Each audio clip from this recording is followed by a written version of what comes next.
Hey folks, welcome to the fifth San Francisco Cannabis Cup. This is where we first started the Cannabis Cup in the U.S., so congratulations for number 5 here in San Francisco. So glad to be back. It's pretty amazing that we're holding these events. No one really thought this possible 10 years ago, and we've been putting on these events now since 2010 in the U.S. Pot is out there openly. This is a real trade show. It's just really, times have changed. And I know California's going to legalize soon, and they're going to show Colorado what it's all about. Seriously, California's got the genetics. They've got generations of growers. They know far, far more than Colorado, and most of the Colorado growers from California anyway. So. That's the truth. I get around. My name's Dan Skye, by the way. I'm the editorial director of High Times, so I can say these things with some degree of authority. Of course, I'm high. Anyway, we're going to start our first panel. We got one guy missing, but that's kind of like par for the course. But he'll be along. Anyway, this is the DAB panel, Breaking DAB. And it's all about the world of concentrates, the wild and wonderful world of 70% THC concentrates. How we love them. And anyway, to lead the seminar is our senior editor at High Times Magazine. He writes the monthly column, almost infamous, the incredible Bobby Black. Thank you, thank you. Actually, Dan, I'm pretty credible. How's everybody doing today? You guys having fun? So we're here to talk about concentrates, dabs, the wonderful world of dabs. It has revolutionized and changed our beloved counterculture in the past few years. So to have this discussion, I have some very knowledgeable people up here with me, and one more coming. Sorry. How's it going? That's okay, I went to the wrong building too. I figured it out. Alright, so I would like to introduce you to our illustrious panel today. Starting down on the end, we have JJ, who is the head chemist from Fresh Off the Bud Extractions.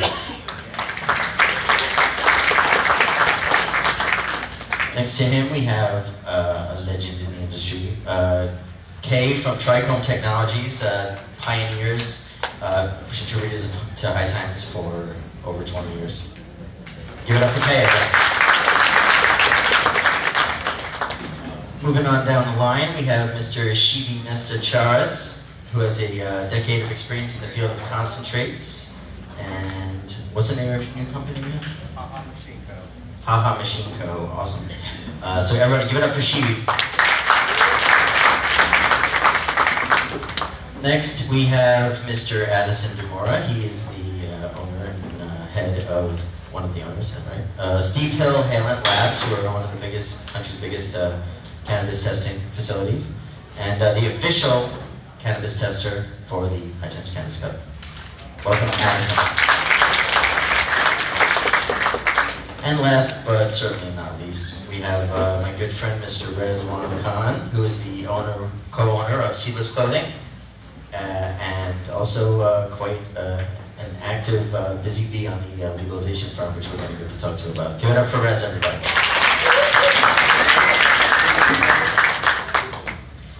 So it's interesting because we've done a lot of these DAB panels now, and in different cities and different situations, I always try to gauge where the audience is at, like where is my starting point, because sometimes it's for a very wide audience, and some people are just like, hey, I heard about this DABs thing, what is that about, and so you have to kind of like bring them in slow. But I'm having a feeling that most of you guys out here in Northern Cali are pretty familiar with some concentrates, so we'll skip the primer and head right into the good stuff. So I'd like you guys to first talk and let the audience know who you are, what you're about, and something just kind of go down the line. Hello, my name is Rez. As Bobby said, I'm from Seedless Clothing. I also have been working in the past 4 to 5 years in the legal field. I'm currently working on cannabis law, on progressive reform, specifically for California legalization. I've been working really closely with a few different organizations on that, and I'm going to be here talking a little bit about some of the focus specifically on California law and where we are as it pertains to concentrates, and some of the things you guys might already know about it or might not, would love to know. And then some of the things about the currently going on nationally that will affect state laws regardless of what state you are from. And so I'll get an opportunity to talk to you guys a little bit about that. I'm Addison. I'm one of the co-founders and the COO of Steep Hill Alien Labs, and I'm here to talk about concentrates. I guess we test a lot of concentrates. We do a lot of different testing stuff. Microphone? Speak up. Oh, sorry. Louder. I'm high. So, I'm eating blueberries right now, actually. So. But no, we do a lot of testing, so we get to see a lot of different stuff. So you're kind of like a magnet for a lot of things that are going on in the industry. So. I'm Shivi. I make concentrates, and I just recently started a company making extractors. I've had a lot of interest in this specific style of extractor that I use, which is kind of similar to mainly open blast, but has closed solvent tanks and similar types of fittings that the closed loop units have. I've been just trying to make some stuff happen, coming out here to the Cup. My name is Kenneth Morrow. I'm the owner of Tricope Technologies. I've been in the cannabis industry for over 20 years and contributed to High Times for 20 years, as well as Red Eye magazines and other magazines around the world.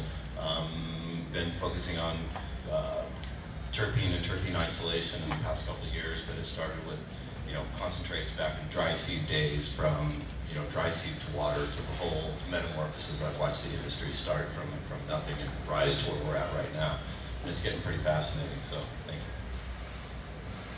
Hi everyone, I'm JJ. I have my bachelor's degree from UC Santa Barbara in biochemistry, and I just try and take a scientific approach to the whole process, and really trying to produce clean medicine for all types of products, capsules, really anything that can be infused. But yeah, glad to be here.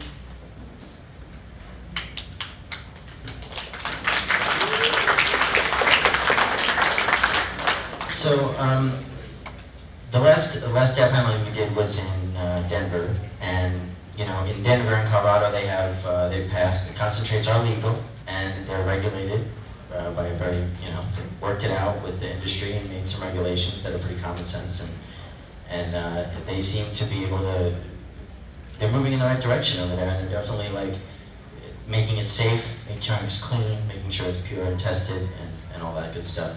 And I can definitely see a model in which California goes down that road as well, if, with the right nudging in the right direction. So why don't you talk a little about some of the law in Cali about concentrates and how it compares or doesn't to what Colorado's doing? Now, this is an interesting situation that we're in, because traditionally California has been the shining tip of the spear, so to speak. They have always been the most progressive, and we're not just talking about cannabis laws.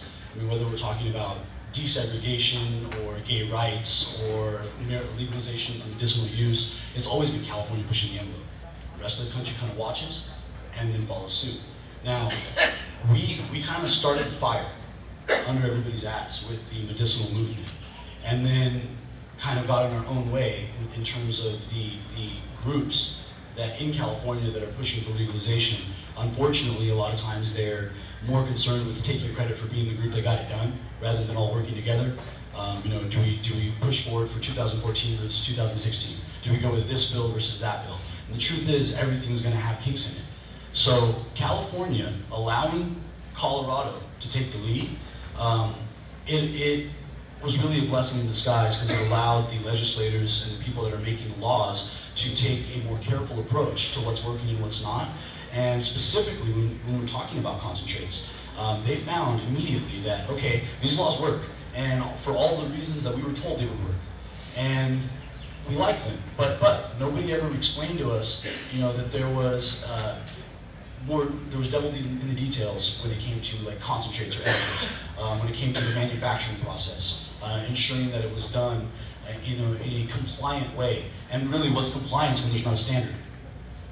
And so what California has been moving to do, and I know because I've been working closely with some individuals that have decided that there needs to be a uniform body of oversight, specifically for the manufacturing of concentrated cannabis, so that we can get ahead of it.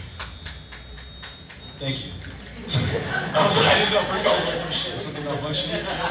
So that we can get ahead of this before the government decides that they have a better way to put a system in place for us. So as a community, if we can get together, and this is what California is doing right now, and identifying where the issues are. Okay, so there's a safety issue to the actual the extract. Then there's the issue to in terms of what you're putting in a product that's meant for human consumption. And so if we can get and actually this is something that I would really love to see my boy Addy over here take the lead on, because it's going to be organizations like Steve Hill that are already reputable and that are already being looked at to provide those types of services, to say, hey, we've identified this crew of people that are experts for whatever reason, either because of the amount of time that they've had in the industry or their cutting edge and innovation in terms of how to do things. We're going to send this team in there with a checklist to ensure that there's proper circulation and there's proper, and everything's being purged the right way. And once we can do that, we beat them to the punch, then it'll not only be something that we can take control of, but something that we can monetize as a community. Whether it's Steep Hill, whether it's High Times, whether it's all of us in some shape or form, rather than the FDA and DEA deciding what subcommittee is going to take their hands on that. So that's what California's on that. Awesome, man. Well, thank you for working on obviously trying to get out ahead and doing the right thing. I've been trying to do that, as far as dabs have been kind of, already what little coverage they get in the media is already demonizing the crack of, marijuana and comparing it to meth-labs and all this stuff. So I've been trying to do that with High Times and with some of the other media interviews I've done. It's just trying to get out in front and say, look, if it's made right, it's not harmful. If it's,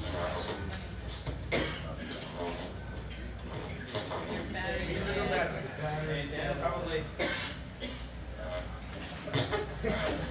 I might just go ahead without it. You guys think you can hear me if I project, or should I project. Stand up. Stand up. All right, new approach.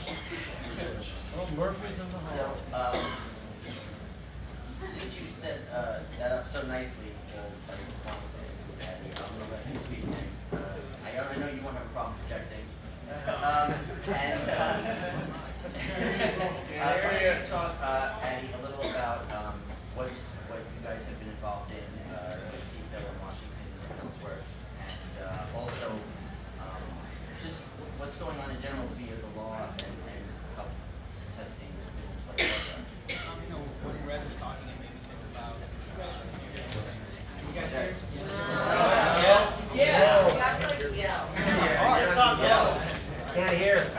All right. The one thing that's mainly happening now in Washington is we're getting open. We started already with terpene analysis and potency analysis in Washington. We've already launched the mold testing in Washington, and we're getting ready to unfold the same exact residual solvent testing that we do in California. So, and then it's the same thing we do in every single state. So what we did was try to create a standard with our company and the same exact things in every single state, so that any maker who's in all 3 states or looking to go into different states can rely on the same lab in all 4 places. So it's been hard. It's a ton of work. We had a really small stack of open, and then we expanded it out from there. But what's mainly happening is, and you were talking about the movement and getting people to kind of get behind it because everything's changing. It's like the patients are pushing the dispensaries to test, and now the dispensaries are pushing the growers and the producers. So if they want to distribute to the dispensary for something that's going to be consumed by patients, it's getting down to the point where either it's our lab or another lab that's going to be testing. So, but it's mainly just patients that are driving it. But there's in Colorado, in both states too, the state is regulating the labs as well. So there's a big question in California where people are like, well, if I test with this lab and I test with that lab, there's a big difference between the 2 tests. Why? It's because there's no standardization yet to be laid out within the state, and then being through regulation, being controlled and looked at. In Colorado it is, and then in Washington it is. So it's good for us because we can then very easily prove to anyone that we're working with that we actually are following specific standards.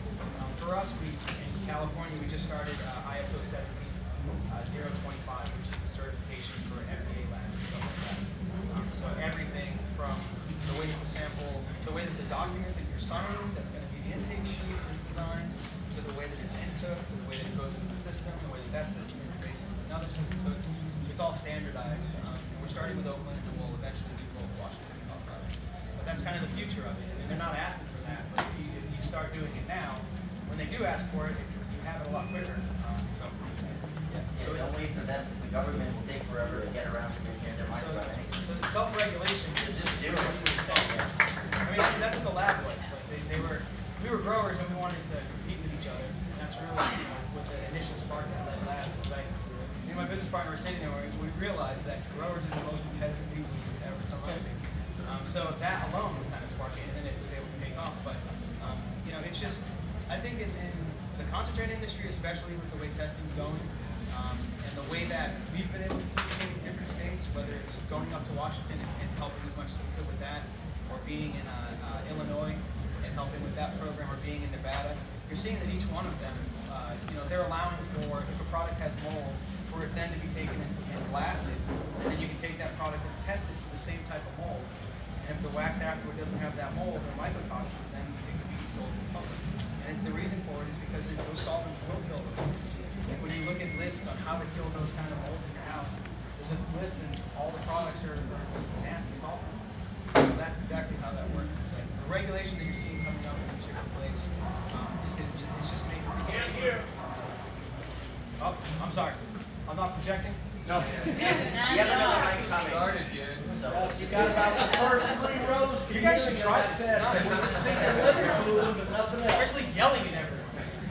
I feel like Gilbert Gottfried. Regulations.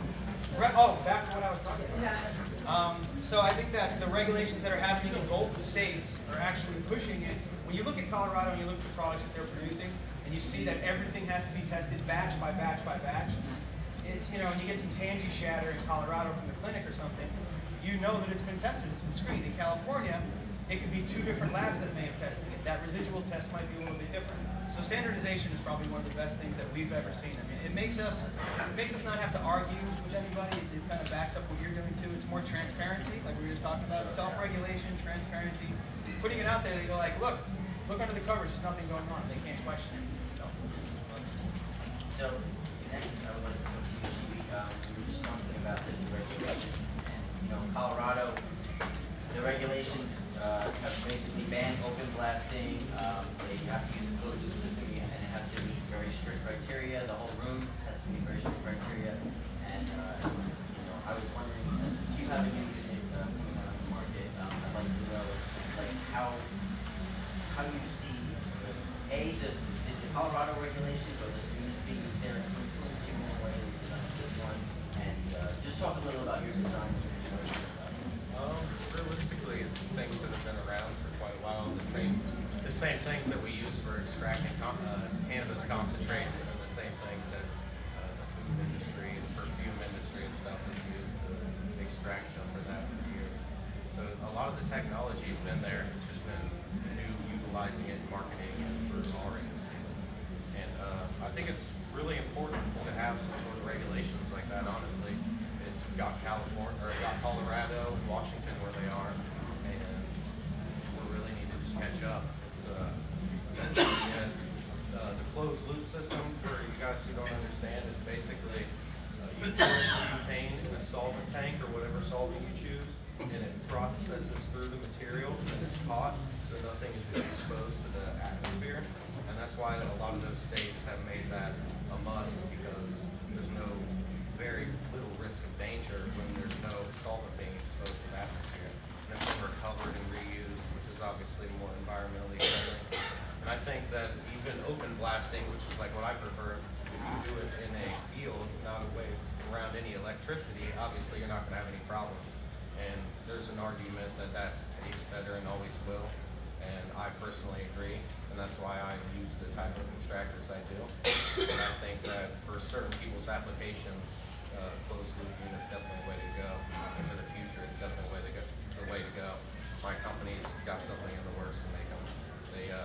And even like Colorado has, you can get them UL certified by the fire department, and it's all, like, it's very legit in comparison to what we have going on here apparently.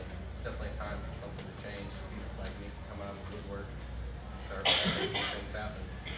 Well, and you know, I'm not trying to demonize blasting or anything, For sure. but I would say that if California were to approach concentrates with a common sense set of rules, if those rules included that you could open blast, would you be able to live with that and like Yeah, it meant definitely. that it would be legal? Definitely. Yeah, those things are put in place for a reason, and if I could follow rules like that, I'd be happy to, honestly. Right now, it's kind of confusing how a dispensary could ever get concentrates. It's not frustrating. Yeah.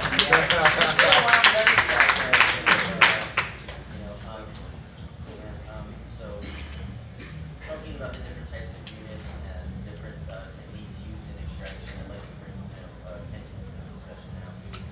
Kenny has designed some really incredible terp collecting devices, and he's working with across international on some projects. Why don't you talk about Kenny? Well, that project is in the works right now. It's basically a terpene isolator, and it goes in between your pump and your oven. You know, a pretty incredible apparatus that produces really full plant terpenes without exposing up your heat, so you get the true flavors, true colors. It's just pretty amazing. So we're in the works of that right now. But you know, you said various extractors, and you know, I'm getting a lot of calls from CO2 people right now trying to figure out how to, you know, they've got a CO2 extraction that tastes like every other CO2 extraction.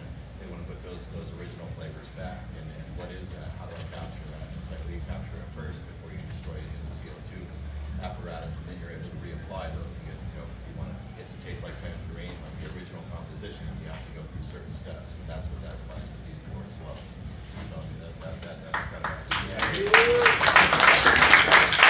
That's really awesome. Have you ever had the chance to? I've had the chance to sniff some of the terpene.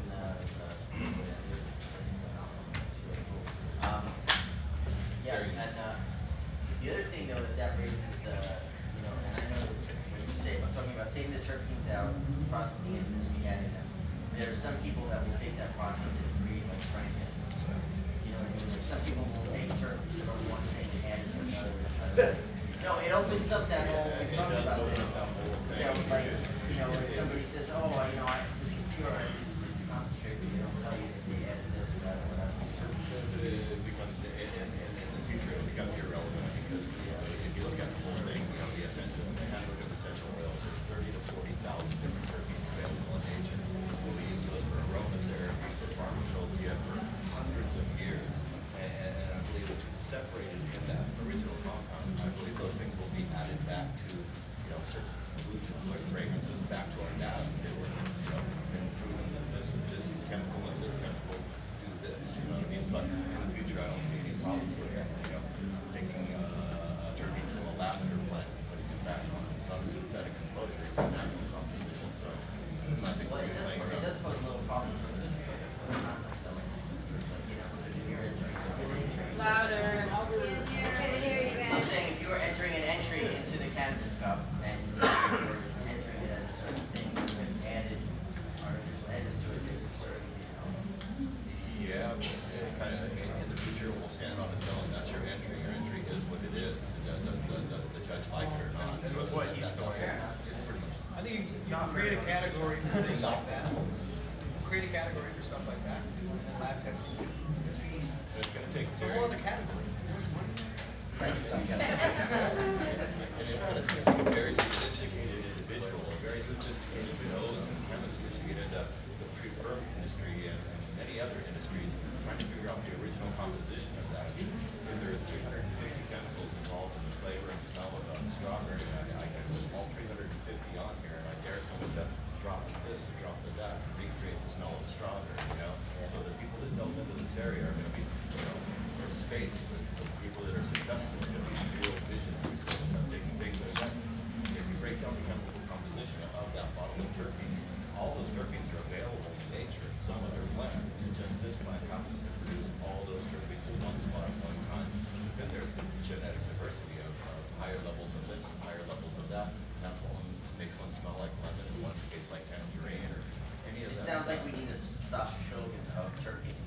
Absolutely. You know? No doubt. No doubt.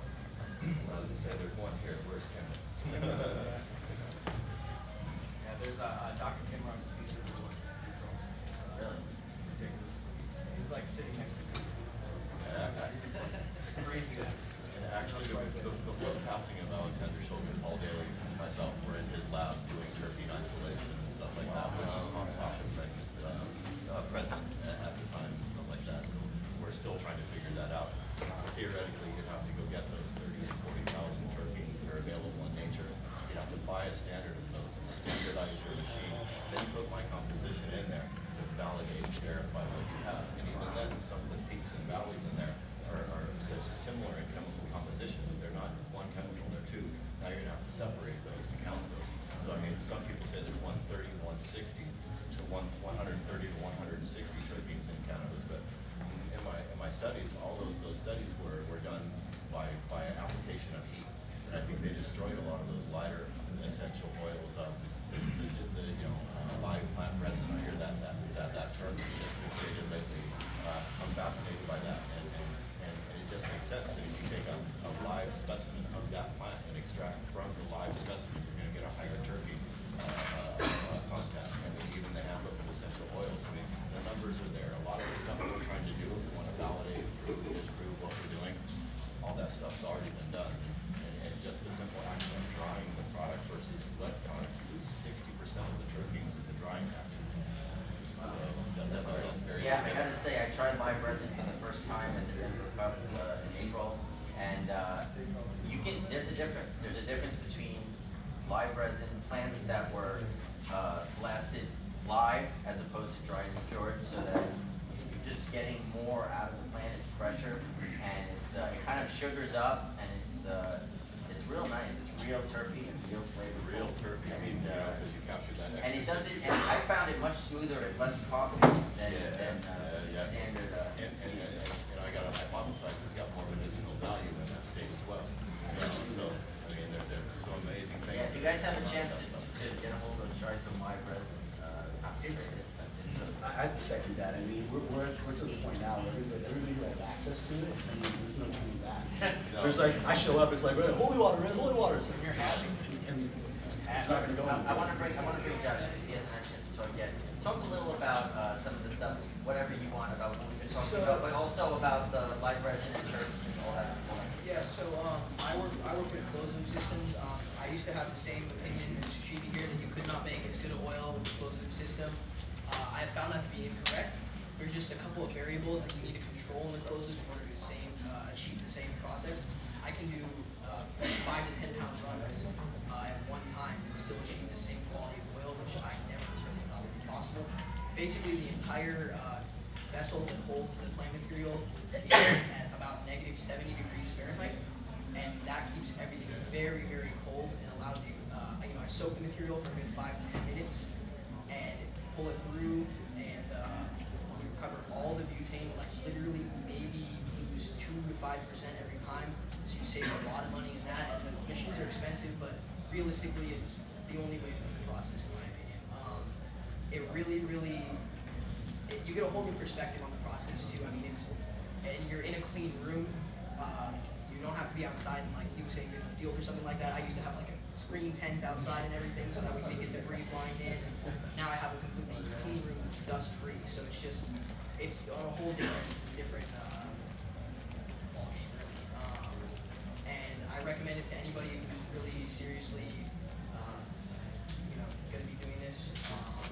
What do you want me to push on? Live resin, like. Oh, I haven't experimented at all with live resin. I actually did that a long time ago. Kind of, my buddy Bamp Extractions, a lot of water hash makers use the fresh frozen material, and he had some around, and I actually just stuck it in the tube and run it one time a long time ago. And for me, I don't know if there's water in the final product or what it is, but it feels heavy in my lungs. They were saying they thought it was smoother, but I don't know. I've only had a couple different ones. The reason why I didn't continue doing that was because it's sugared up, and most people want that nice shatter consistency. So some of the stuff seems to say it's an oil, and some of it seems to sugar up. That's just dependent upon it. But yeah, that's. Yeah, see, as much as I enjoy a good shatter, I do like wax and butter. And Yeah, I like wax and burner as well. As long as the product's made clean, and really invest in good ovens, good pumps, the right equipment, so that way your final product is better. We just did a lot of upgrading and closing and everything. Residual solvent tests are a lot lower, especially the pentane. Because what we're doing is we have 2 recovery tanks, so 2 tanks of both butane, and what we do is we load 1 tank, and then we set that tank in basically just in a room. The room's probably about 75, 80 degrees. The other tank is set on dry ice, and we run it through recovery pump. And what that does is we get rid of almost all the pentane. There's absolutely almost no pentane in the mixture. Because as long as you stay below the boiling point of pentane, you should still have pentane in your mixture. So, I mean, I just got 1 test done with Addy, and we're doing some other testing. So, a lot of the places that I send concentrate to, the collectives, do their own testing. So, luckily, I don't have to go and spend money on it myself most of the time. But I'm going to start doing a regular batch testing and things like that. So I can make the steeple certification on the concentrate and things like that as well. So I'll take it back to you for a second, Rez. So you talked about what the hope is for Cali. Can you just touch on what's going on specifically right now, and what where this is headed, and also what people can do to get involved or help or Yeah, absolutely. Well, I really wanted to hype up at one point when you were saying, I don't understand how you can sell it at a collective, but you can't make it. And I wanted to explain that a little bit really quickly. So in California, we're all familiar with the Compassionate Use Act, which allowed us to grow, consume, transport, sell marijuana for medical purposes. And as such, we have a medical defense in court if they ever wanted to prosecute us under 11362. Well, California Health and Safety Code 110065, under the Colvin decision, stated, and I will quote this, the possession, it was concentrated cannabis defined as a separated resin, whether crude or purified, obtained from marijuana, and its immunity under Health and Safety Code 11362, meaning that California went ahead and said, and a lot of people don't understand this, and this is the law now, this is case law, that a concentrated cannabis is protected under the current Compassionate Use Act. And we just have to make sure that it's being read that way. Now, what they don't protect for, and this is where the prosecutors have been getting incredibly creative in terms of trying to come after extractors, it's the 11379.6, which is a draconian law on the books. It was intended to combat the meth labs and PCP labs in the 80s. Now, the law reads that an extraction of a controlled substance using what they would consider a chemical extraction process is going to immediately put you up on line for felony charges. Now, these are worse charges than if you would have just taken your recharges in the first place, especially with the way the courts have evolved in terms of sentencing on 11362. So the 11379.6 manufacturing statute is what we'll call it. It's on the books because nobody's challenging it, and it's on the books because lobbyists haven't raised enough money to specifically combat that. Everybody's so concerned with greater legalization efforts that they're failing to pinpoint the specific laws that are getting everybody in a lot worse trouble than if they would have just been caught for growing weed. So, where we are now, and this is where when I first started, I explained that if we took the lead, people like Addison, Steve Hill, High Times, and other state and national organizations that are pushing towards legalization, whether it be NCIS, CCIA, NORML, and all the rest, right? If we can put these safeguards in place to show a compliance standard for the manufacturing of concentrates, and we can, because they don't really want to work. They would love it if we just presented them with something, they could run it through a committee and it could get approved. If we could do that, at least at a state level, I'm not even asking for federal because I understand how slow that moves, then we can get ahead of it before they fill the void, put that type of compliance standard and regulatory agency in place, hopefully ran by people that are more friendly to the process and understand what's going on. And if we can do that, then we specifically attack 11379.6 and get that clipped. So how can people, I mean, do petitions help with this to calling your congressman or senator? What can Petition. people do? Okay, so I think the best thing everybody can do is go to their city councilman, first and foremost, because the further attenuated that the connections get up the ladder, the letters will start falling on deaf ears of their clerk's clerk. Now, to really get things done, you look at, see, the city councils are passing the ordinances. Whether you live in San Jose, which I know just passed some pretty strict ones, that basically, de facto ban in San Jose now, and they have a new law that says you have to manufacture on premises for your collective. So they're setting you up. It's a trap to set you up for the 113796, even though they know that your collective is operating in compliance with California law. So you immediately go to your city councilman, you let them know that this is a de facto ban, and you mobilize some of your patients who are willing to write a letter, who are willing to say, hey, this specific, and we'll call it a CBD for obvious reasons. The specific CBD extract is giving me a effective solution to an ailment that otherwise I would have to get some psychopharmaceutical, something that's affecting me in other ways. I need this for this reason. It's a serious medical issue. Get enough of those letters and go to your city councilman, in addition to writing another letter, and hopefully we can start getting these things dealt with soon. Yeah, I think that one of the most important things that we need to do in California, say just in our own state, is when we do come up with something, we all have, like you said before, we all have to agree that it's not going to be perfect, and we have to make sure that, we know it's not perfect, but let's at least agree on something to make something change so that we can move forward. It always seems to happen where everyone wants to infight. There's always 2 or 3 different teams that have the brightest idea, and they're fighting over one specific thing. And it's like, where the hell are we going to go or get anywhere if people continue to fight over it? It's like, well, let's push it forward, There's a bunch of guys that grumbled about medical, and now they love medical. A lot of growers that I know that were mad about medical, and then once a big collective that was successful, that could help, that was a straight distribution for the product they created, once labs were there, everything was, for everybody to look good and be clean and clear, then, they were comfortable with it. And it's just, I understand what it is too. People don't want to see change. They're fearful of it. But the reality is most big growers, the biggest ones, aren't selling anything in the dispensary. They should be more worried about what New Jersey's laws are, because that's where their weed is. That's just the fact. That's what I say to someone. Speaking of East Coast, New York just passed medical marijuana. Yeah.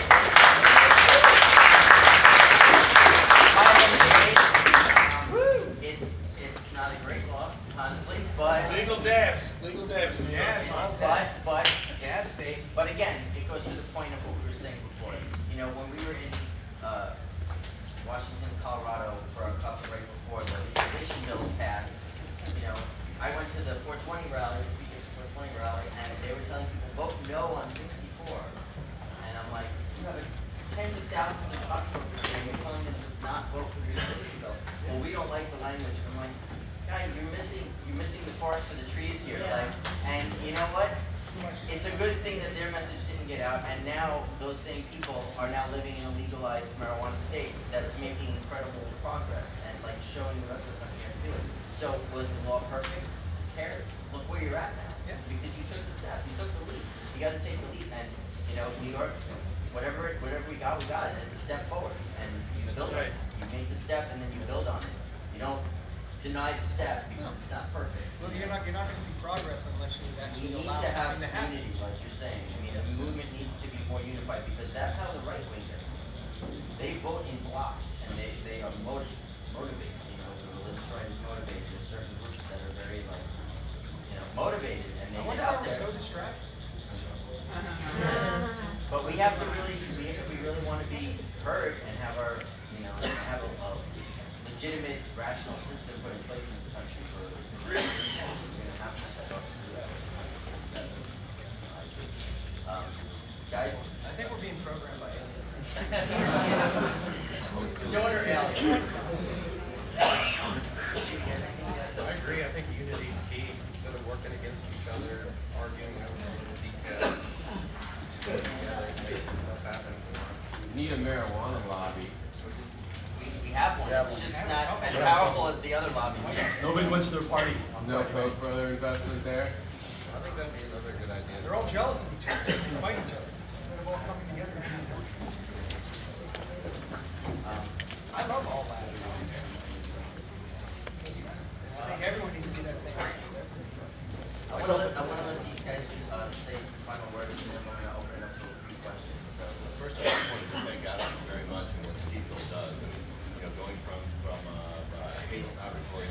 for some testing for terpenes, Halem did the merger, and the product we're producing now for residual butane.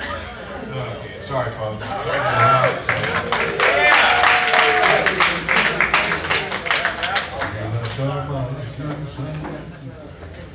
Thank you. Pass this to the gentleman down.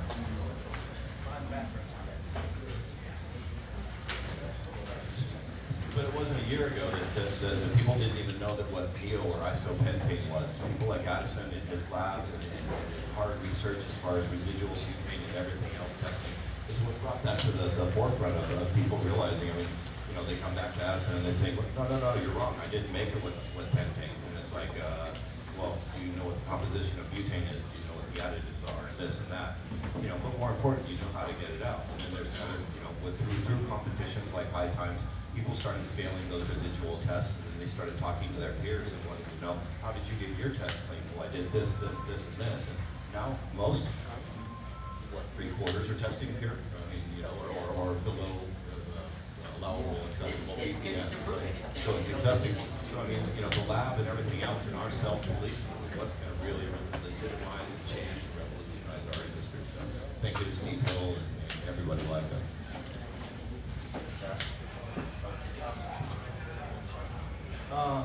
I wanted to touch on the pentane thing.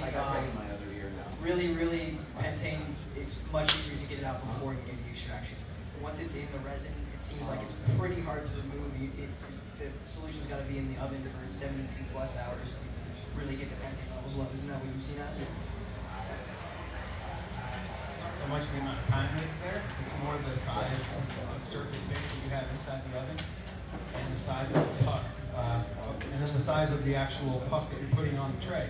So if you have a 1.9 cubic foot oven and you're putting 115 grams on a tray, it may be too thick because pentane is shaped like a jack where it has 3 points on the bottom and 1 on the top. And it doesn't want to come out. So you have to... It's also the level of that to achieve. Exactly, too. You have to have good pressure. And heat. You know, but it's not as much the time as much as what we've seen. We've been able to look into it, and what we've been helping people understand is if you put less on a tray and then ramp the heat in the beginning, and then about 3 minutes into it, turn it back down to where you normally are.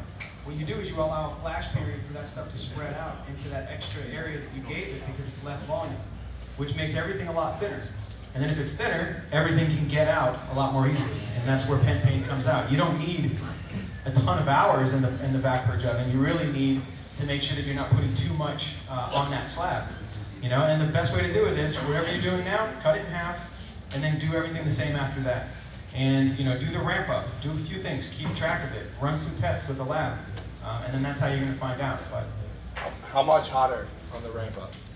you know, you need about a 10 to 20 minute. It takes about 10 to 20 minutes for an oven to calm down anyway, to come back down to temperature. So I wouldn't go much more than, I don't know, I'd say 3 to 5 degrees. I mean, just mess around with it and go in small increments. Because everyone has their own method. And if you're consulting somebody and trying to say, hey, do it this way, then a lot of the time they'll take the information from you, but their numbers they have set in their head. So no matter what, you know, like I have some friends that are in Washington that purge, you know, to get everything under 100 parts per million. They don't go after a type of consistency. And then from them doing that, it opens your eyes. I have respect for those guys. It opens my eyes to other consistencies. And now, like, sandy stuff is my favorite. You know, you can like pick it up. You can throw a dab to a friend. It's like, it's just, and it has a lot of terpenes. It's really, really greasy and it's really tasty. Yeah, what's that? Okay, so I want your advice. I don't want their advice.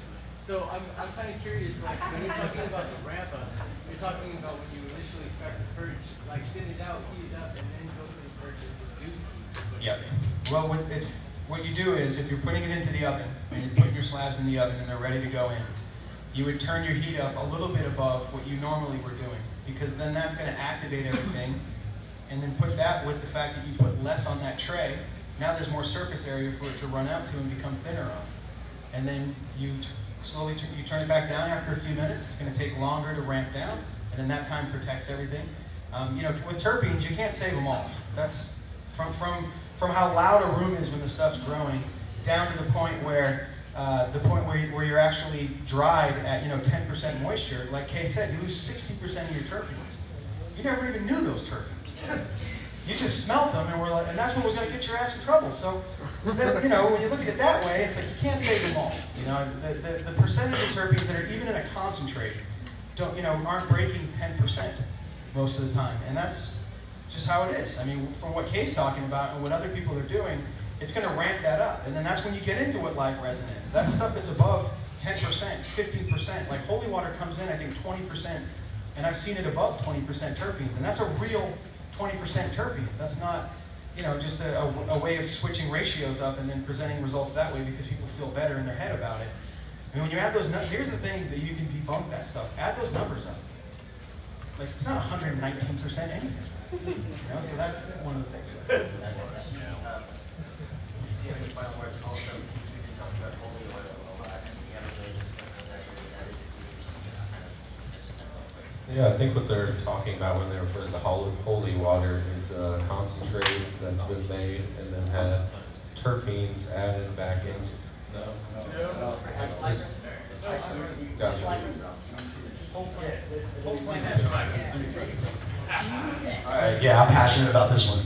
And the reason I'm passionate about this one really quickly, is because, see, being in the industry for the last 17 years, you get a lot of the, hey, I'm the best grower, I'm the best extractor, I'm the best, and everybody's baby's the prettiest. And so I try to be very polite, especially judging the cups. For the past, 8 years of judging cups, you see it all. You see it all.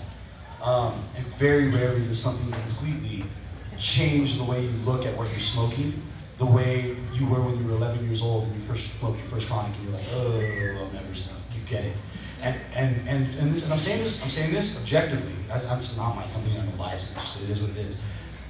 Nobody needs to say anything. Like those who are like, nobody has to tell Addy. Everybody's like, I want to know what Addy thinks. Addy thinks holy water's the shit. He's sitting here smelling his jar while I'm talking, right? And then while Addy's talking, I'm smelling my jar of holy water. It's like we're little kids. It's like I didn't really give a shit about anything smoking-wise until all of a sudden, like, wow, what's holy water? It's something. And so rather than put and I realize there's a lot of falsehoods out there. There's a lot of conjecture. A lot of people are saying, oh, is that where you add terps in? Oh, is that CO2? Oh, is that the no. Without really going into it and the process, not even to say that I specifically know better, I would just say that first of all, yes, it's a BHO. Just to clear that up, because everybody always wants to ask that. However they do it, it's done better. It's done with a type of care and expertise that the ability to save all the terps. And I thank you for that. I'm so jacking you, I'll give you royalties on that one. I promise. It clicked as I saved the terps. I saw a design with these little terpene guys, and they're all like drowning, and you're like, save the terps. But so you'll see that one like next cup. It'll be like a whole thing. Like, save the terps. I remember that shit I saw the dad panel on for you guys first. It was Addy's idea. They figured out how to save the terps.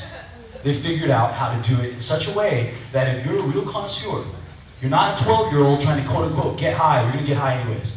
You're trying to smoke what tastes best and what's the smoothest. And so I won't officially say that a lot of times. I mean, you guys are getting, it's because you guys decided to come do the highbrow stuff instead of just smoking dabs for an extra hour that you're going to get this, because I wouldn't say this on record otherwise. I have to be impartial, really I do. It's what I smoke at home.